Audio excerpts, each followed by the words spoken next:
Silakan duduk, Pak. Baik, Dok.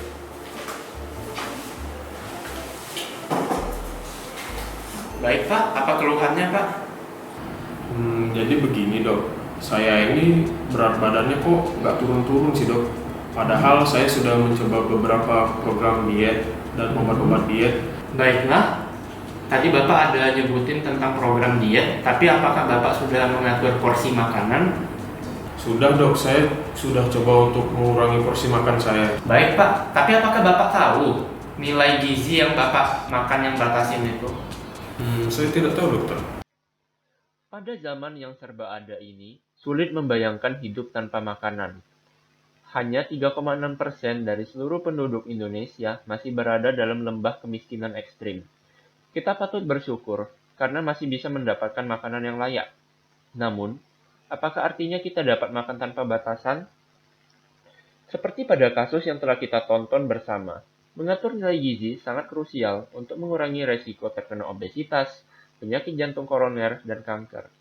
Anehnya, hanya 39% dari masyarakat Indonesia yang memiliki kebiasaan membaca label nilai gizi dan komposisi makanan. Dari banyak makanan, makanan segar seperti sayur dan daging butuh metode kompleks untuk menentukan nilai gizinya. Sebaliknya, makanan diproses memiliki label nilai gizi dan komposisi sebagai suatu standar yang harus dipenuhi industri.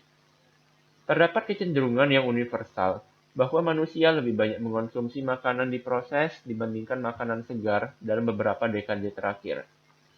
Salah satu alasannya adalah makanan diproses relatif lebih mudah dan membutuhkan waktu yang lebih singkat untuk disajikan, bahkan dapat dimakan langsung. Banyak makanan yang diproses menggunakan bahan-bahan tertentu, seperti minyak sayur, tepung-tepungan, atau gula dan garam yang berlebihan. Konsekuensinya adalah, makanan diproses biasanya memiliki kadar lemak jenuh yang tinggi, lebih dari 30% dari total lemak, yang dapat menyebabkan gangguan kadar lemak darah. Kemudian kadar karbohidrat yang tinggi dalam bentuk gula dan tepung, yang dapat menyebabkan diabetes, serta kadar natrium yang tinggi dalam bentuk garam dan penguat rasa yang dapat menyebabkan tekanan darah tinggi. Jadi solusinya bagaimana? Apakah kita pintar-pintar memilih makanan diproses yang sehat? Kita ambil satu contoh yang cukup representatif, yaitu selai kacang tanah. Di sini ditulis lemak jenuh berbanding total lemak 30%. Tentunya baik. Protein yang tinggi, baik. Karbohidrat yang sedikit, juga baik. Natrium yang sedikit, ini juga baik. Tetapi apakah makanan ini sehat?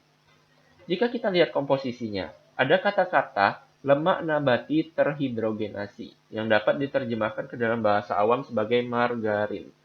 Proses hidrogenasi menyebabkan lemak tak jenuh yang seharusnya baik menjadi lebih jahat daripada lemak jenuh.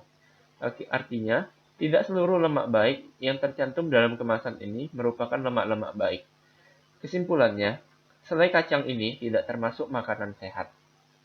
Sebetulnya kita bisa menggunakan kacang tanah sendiri yang disangrai kemudian di blender tanpa tambahan minyak atau margarin. Hasilnya juga sama, bahkan dengan profil lemak yang jauh lebih baik dan tanpa lemak trans. Contoh kedua, di sini kita lihat ada tepung tomat yang biasanya dipakai untuk membuat MPASI. Komposisinya hanya terdiri dari 100% tomat. Dengan mempelajari lebih lanjut, kita mengetahui bahwa tepung sayur dan tepung buah dibuat dengan cara menghilangkan air atau dehidrasi dari potongan-potongan tipis sayur atau buah. Kemudian, bahan yang sudah kering digiling menggunakan blender sehingga berbentuk bubuk. Dengan demikian, nutrisinya tidak akan jauh berbeda dengan tomat segar.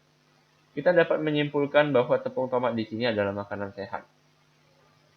Bagaimana teman-teman? Makanan diproses apa yang akan kita makan hari ini? Apakah itu biskuit, mie instan, susu, atau minuman coklat? Tidak masalah. Selama kita berprinsip eat in moderation atau dalam jumlah yang tidak berlebihan, kita dapat mengatur pola makan agar tidak terlibat masalah kesehatan jangka panjang. Namun yang terpenting adalah untuk membiasakan diri membaca informasi nilai gizi dan komposisi makanan, serta rajin mempelajari makna di balik apa yang kita baca itu. Saya Dr. Wira, awardee LPDP tujuan University of Oxford. Ayo biasakan bingko sebelum makan.